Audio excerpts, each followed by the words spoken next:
Billboard Live. I'm Kevan, Kenney, and joined today by Charles Esten.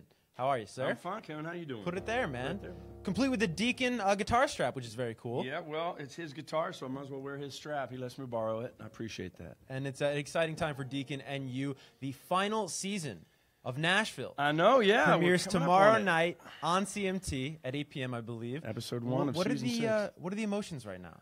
They're all over the place. They're mixed emotions. Mostly, as I said before, it's gratitude. I got a whole lot of gratitude for getting to play this guy and do these scenes and what it's done for my musical life as well, which was always the first thing for me. That's what I started with. And what I get to do now just in terms of playing my own music or playing his music. So I'm grateful. The other thing is that it's hard. So we're going to be saying goodbye not just to these incredible castmates of mine, who I'll stay in touch with always, but it won't be the same, but quite the same. It's like leaving your high school friends. You'll see them, but you won't see them like that. The crew, too. We're all like family. We're super tight. So that's going to be hard for sure. But it's also hard a little bit saying goodbye to Deacon, saying goodbye to these characters. Now, I'll get to play his songs the rest of my days, and I'll be happy to do that. So, in a way, I have a closer connection than a lot of actors get. Usually when you say goodbye to a role, you're not going to be doing that at any level anymore. So that's all the bitter. The sweet part is that we get to know. Yeah. That we get to say this is the last season, and they get to write it out in such a way that makes sense and has some sort of meaning and closure, I think, or it doesn't. You know, you don't know, but in any event, it's intentional. It's on purpose, the way they get to do it and the way we get to close it out. And finally, the sweet is that we get to know as cast and crew and as family, and that we all get to know we have 8 episodes left. So let's sort of treat each other right, you know, be a little kind, be a little grateful, and thank each other, and finish off right in a good style. Absolutely. Now we're going to dive deeper into Deacon and the show, but you're here as Charles, of course, to play some music. What is the first song you're going to play for us today? This is a song called Whiskey Lips. This is my favorite song, as I was just telling you before. Yeah, I didn't even know that. I was over there warming it up, so thank you for that. This is a song that I wrote. I think the first couple seasons we were dealing a lot with addiction. Certainly Deacon was an addict, and was he also a little bit addicted to Raina James? And so was he addicted to a woman or the bottle or which? And I sort of maybe was inspired by that and started from that spot to write a song called Whiskey Lips. All right, we'll take it away, Charles. Thank you, buddy.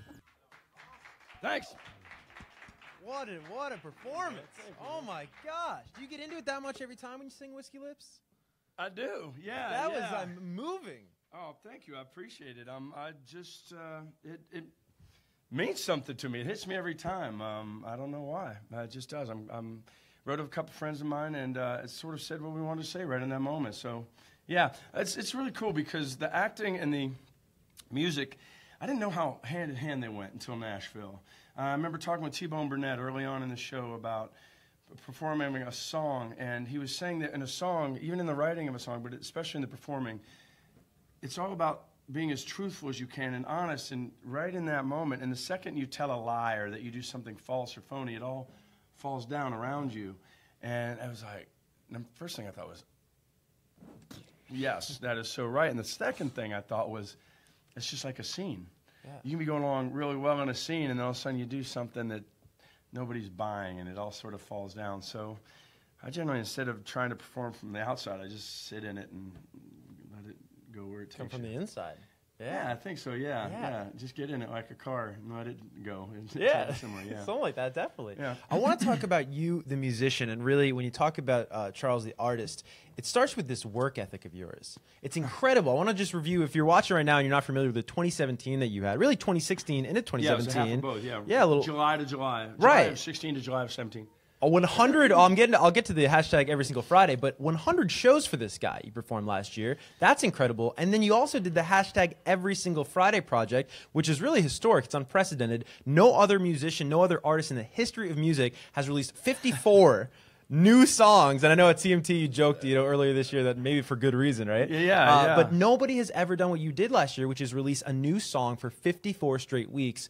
You did that. Amazing. But my question to you, where does that work ethic come from? Because it's incredible. I mean, you also hosted the CMT Awards, by the way, another, small feat. Where does it come from, though? Is that how you were raised? Is that your background? It's funny, because you know how you perceive yourself a certain way and you think of yourself, X, Y, Z, these different attributes.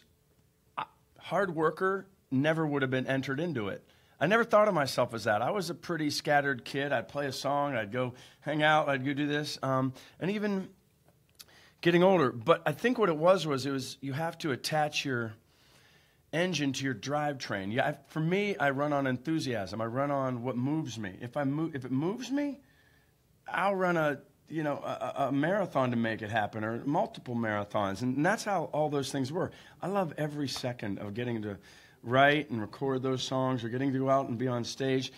Maybe a lot of it comes from the fact that I'm an older guy, so I'm not young and thinking this will last forever and that you have ever a million years to do this. I know that this is my chance to just take a bite of this apple. I mean, right here in New York City, but I don't want to leave anything on the table. I want to be able to look back and say, I just gave it my all, whether it was the music or the show. And I just enjoy it so damn much. None of it feels like work to me on any level. It's your passion. Yeah, it is. And the other thing is, I've said before, I'm a nap ninja.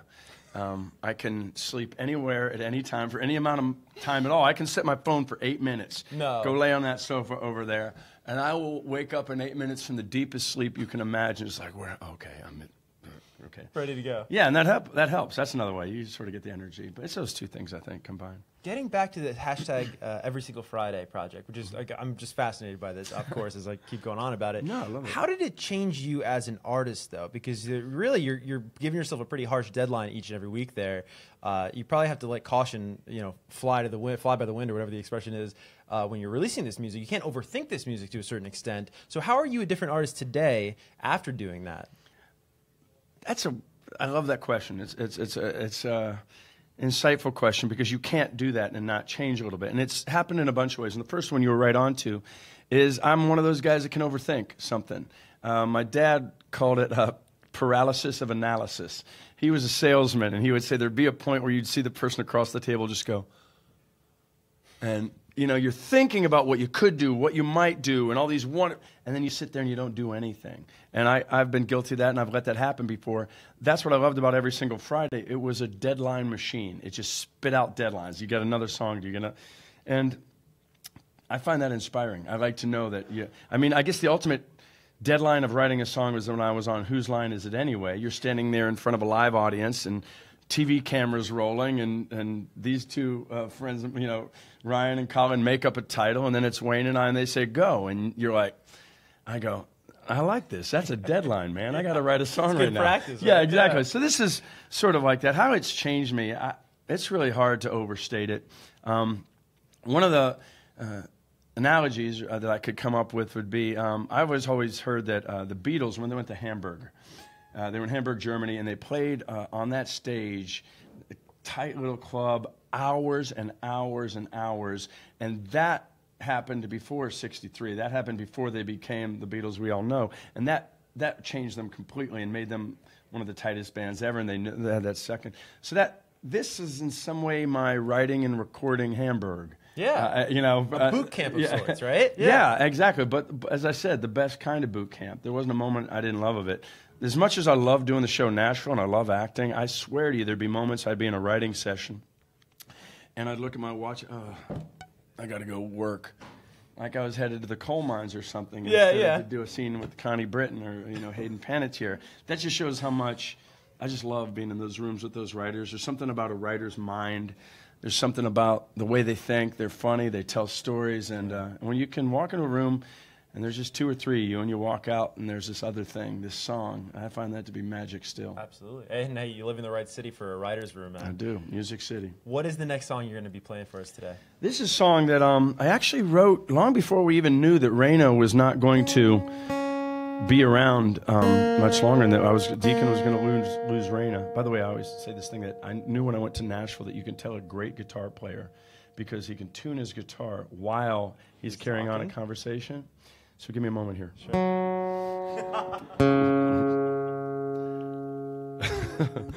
Seriously though, this is a song I wrote. I don't know why. Sometimes there's been a lot of other type of magic in Nashville with this show, where some of my songs overlap with what we're doing, and they never even meant to. This is one of those. It's called Still Letting Her Go, and it's about a guy that loses the love of his life. We deal with a lot of issues on the show.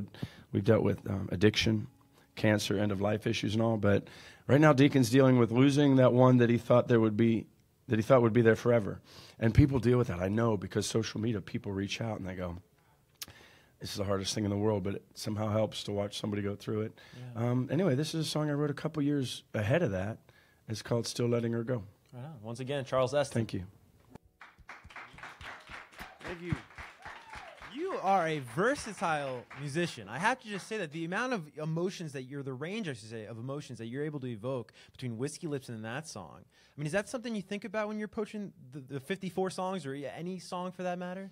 Well, I thought about the fact that when you do 54 songs, well, lots of times when you do an album, or even as you're being an artist, especially if you have a label deal, which I don't, so this independence is true independence, because when you're in those situations, you tend to get in a lane and you stay in it, and it makes sense. This is who I am, and for some artists, wherever they go, they are so still strongly who they are. Whether it's Springsteen or something, he could sing anything, and it's still him. So as late in life as it is for me, I'm still finding out what exactly I am, who exactly I am, and I wanted in that moment not to be slave to any outside forces to put me there. I wanted to let myself go where the song led me. Yeah. To me, that's how that song goes. That's how you would sing that. That's how you sing it. And the other one is the same way. One is a little bit of rage, the first one, and just I'm so angry that I can't let this thing go that's going to kill me. But God, I love it. And then this one's just that emptiness, that heartbreak. Yeah. Which is one of the sweet and great things about country music, that you get to sit in that place like that. And you can go all over. It's a big old genre. You even got a little yodeling in there, I think, didn't I? You did. I heard some yodeling for sure. Yeah. We got the final season premiere coming up tomorrow night on CMT for Nashville. I want to talk about the show just for a brief moment, your relationship with this guy, Deacon, who's probably, I mean, I can't imagine what he means to you now, this character that you've portrayed for so many years. You said recently that you and Deacon almost share a mind, that each other's minds are almost like one and the same. And I'm curious, was that a bond that you had to foster as an actor with the role, or was that something instantaneous when you took on the role of Deacon? It felt pretty instantaneous, I got to say. I knew instantly when I read the name Deacon Claybourne, and I said, I like that. That's a good name. Callie Curry's pretty good with the names. Deacon Claybourne, Raina James. Oof. But then I read the script, and I immediately got this guy. I thank God that I got this when I did. I was at an age where I could understand where Deacon was and what he'd been through a little bit. I remember doing that audition. As I was preparing for it, I thought, I might not ever get to play this guy again. I get to play him today in this audition room. That's a thing to carry generally. You should carry that with all auditions, but I have to admit, I didn't always. Sometimes let's see how would I do this, and do your best. This guy I could feel like I could just sit into, and that happened rather quickly. And then when we got to the pilot, I was never like, what would Deacon do? And I just sort of, I don't know. I felt very fortunate that I just kind of felt like what I would do. I mean, I've had some places where I've been better than others, and I've always tried to keep the level up as high as I can. But, yeah, to answer your question, a lot of Deacon, I feel like, is a whole lot of there, but for the grace of God go I type of things. You know, you ever meet anybody in your own life where you go, that guy and I have there's something in us that's similar. He just took a couple wrong turns and ran into a couple wrong people and has a couple things maybe chemically, psychologically that led him to there. But, man, I could see me being right there down on my knees like that too. So there's a whole lot of that. And there's so much we have in common, the way we love, and, you know, he loves open-hearted. The people he cares for, the way, you know, he hangs on to this, he'll tell you more behind this than in front of it, and I get that. So there's a whole lot of cool things like that. And then meanwhile, getting to go through his hard journey. I wish I knew who this actor was. I got to look it up. Or I tried Googling and I couldn't find it. But I remember a story about, I think it was a British actor, and his agent called him to say, we got this role for you in the script, and it's not a whole lot of money. And there's actually even not a whole lot of scenes and all. And he goes, I don't care about any of that. What I want to know is this: do I get to suffer? That's what an actor wants. An actor wants to go through something. Give me that anytime over being in every single scene and just walking through it. So does Deacon get to suffer? You tell me. Yeah, Deacon had to suffer. Chip got to suffer. And I got to go to those places, and I loved every minute of his misery. You only have you only have a number of episodes left, I believe, like 8 or so, to film and experience as a deacon. Mm-hmm. Oh, you're going to get me now. Well, when it's all said and done, and you've shot your final scene as this character, what would you want to say to Deacon? What would be your parting message to Deacon? Boy, that's an unusual. That's an interesting question. I would say, I hope you know I did my best. Being you and trying to bring you to life and trying to go where the scripts and the stories led me in an honest way and in a way that did justice to other people that are going through what you're going through. Because those things that are seem to be plot points to us, those are people's lives. They're going through it. So you don't ever want to just serve it up like, tune in this week. This is what's happening. You want to live it a little bit. And so I'd say I hope you know I did my best. Right on. Final song you have for us today on Billboard Live, what's it going to be? Well, it seems like another one that this is called, it's about how goodbye is ostensibly an easy thing to say. It's an easy word, right? But it's not an easy word to say. It's the hardest word to say. And for me, let me tune up.